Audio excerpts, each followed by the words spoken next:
Now, today's top stories and Power of 5 weather from News 5. Sponsored by Akron Children's Hospital. Good Sunday morning, Northeast Ohio, and a very happy Halloween. The orange tide doubling for that. And of course, today's Browns Steelers game. We also would like to extend a special welcome to all of you who might be tuning in who are in town for last night's Rock and Roll Hall of Fame inductions. Busy weekend for sure. Busy week ahead as well. Tuesday, of course, is Election Day, with the race for Cleveland mayor one of the big draws. A couple of housekeeping notes. There is early voting today at the Board of Elections from 1 to 5 p.m.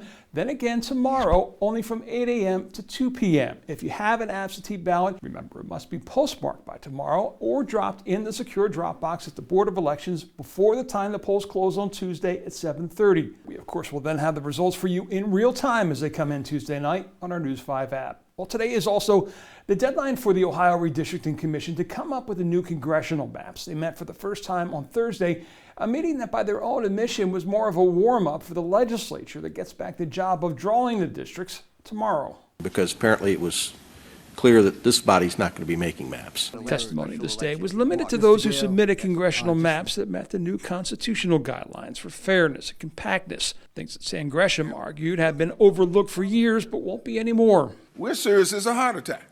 We are not going away. We are going to stay here.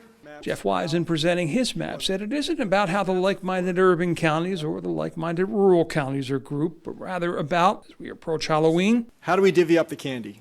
The areas more likely to swing that will determine the state's congressional makeup. Areas, the argument goes, that have been gerrymandered in the past. When I look at gerrymandering, it's the manipulation of district lines to manipulate elections. For 50 minutes, the commission engaged with Catherine Tercer of Fair Districts, Ohio, who presented the top 3 maps presented by citizen map makers from across the state that she hopes the legislature starting Monday will look at as a launching off point for discussions. She also called on them to bring in experts about population, about the process, so that there's a good understanding of what is happening. And not just the state legislators who will be the official map makers, but that so will better understand the choices that are being made by the state legislature.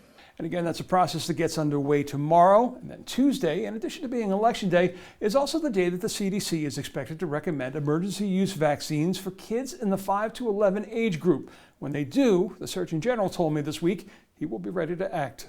The White House has secured, I'm told, enough doses for the children in that age group, 28 million. How will that distribution work?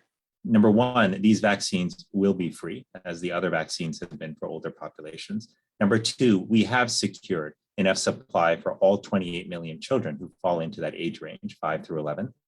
And number three, we are setting up tens of thousands of locations around the country in partnership with states and local communities where people can get vaccines. Our goal is to have many locations and short lines. So we are setting up partnerships with schools so you can get the vaccine in many schools, in children's hospitals, doctors' offices, and many other community-based locations. You do have a child that falls into that age range. Any concerns on your part? Well, I'm waiting to see what the CDC and FDA say, but if they weigh in and if the FDA authorizes this and the CDC recommends it, then my wife and I will be ready to take our 5-year-old to get the vaccine.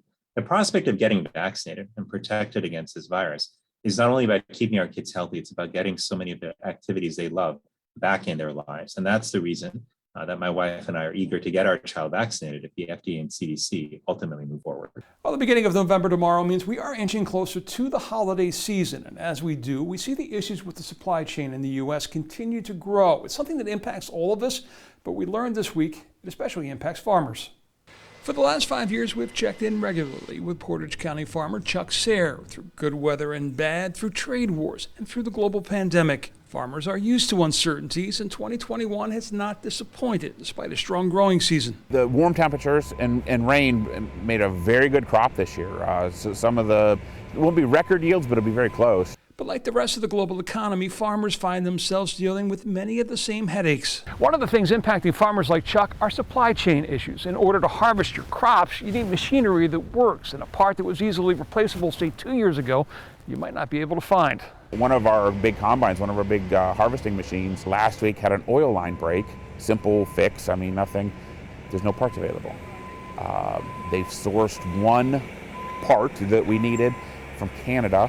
It's stuck in customs right now. The machine's broke down out in the field, it won't move, and they don't know when the part's coming.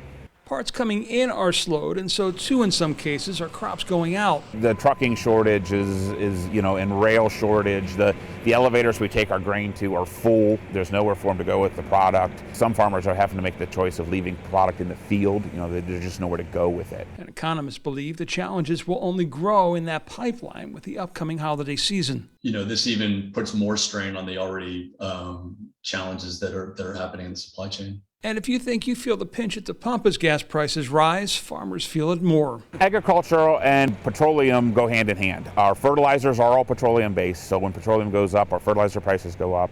Our diesel, it takes a lot of diesel fuel to plant and harvest.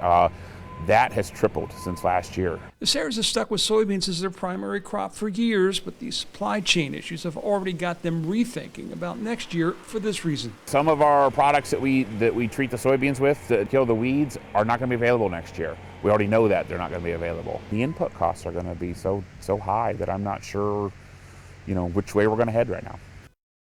With Democracy 2021, I'm John Kosick. Enjoy your Sunday.